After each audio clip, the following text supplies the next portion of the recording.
asking them questions.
Yes, we must demand that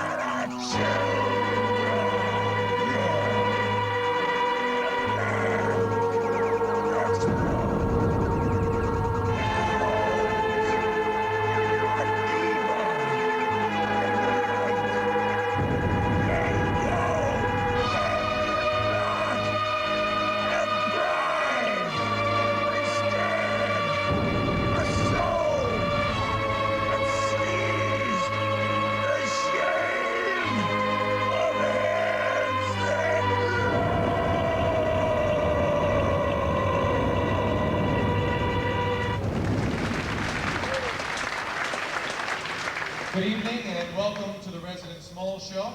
My name is Penn Jillette. I did the Ralph Records 10th anniversary radio special, and I've also been featured on Kojak a couple of times. Now the residents have hired me to come out here and kind of explain the show to you superficially as it goes along. I've been armed for this task with a script, which I have right here, and I've also seen all the shows and all the rehearsals to date.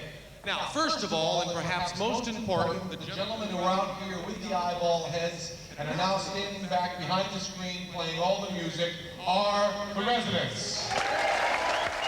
The residents, remaining totally anonymous and wanting to go out on a live show, needed someone to stand in front of the show and kind of have a face for people to look at and also to explain the show. And they figured if they picked someone as different from them as they could imagine, then they would have someone that would give a very different point of view to the show. How were you brought into the conspiracy? After I finished running a show in San Francisco, I got a very odd letter from Ralph Records asking me if I wanted to host a radio special for a record company I'd never heard of, Ralph Records, and a band I'd never heard of, The Residents. And I agreed to do it, and the terms were very odd. I was locked in a motel room for 1 week with nothing but Residents records, some food, and a microphone, and I talked about my feelings about the music for 50 hours, which they then edited down to an hour-and-a-half radio special. I hated it, and it was very foreign to me. And after a week of being in that room, I began to like it and continued to like it, and that's where the collaboration started.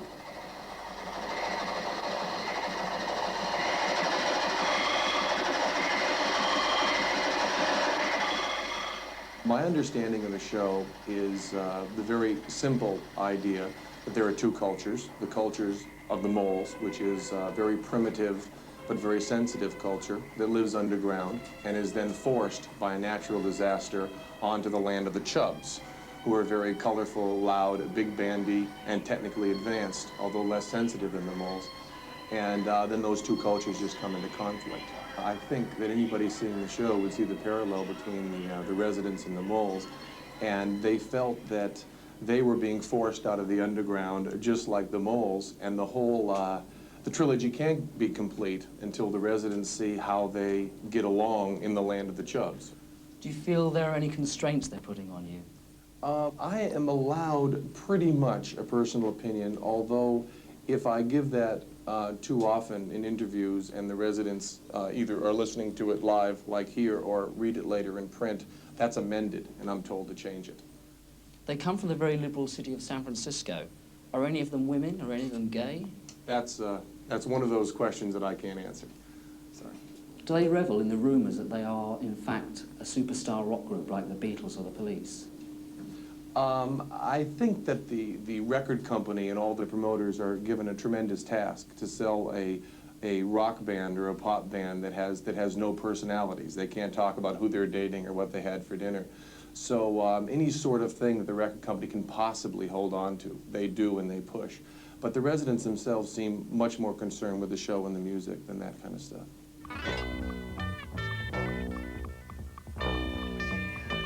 All indications are that although Ralph Records, their company, has gone through a lot of changes, the actual people that make the music has remained the same.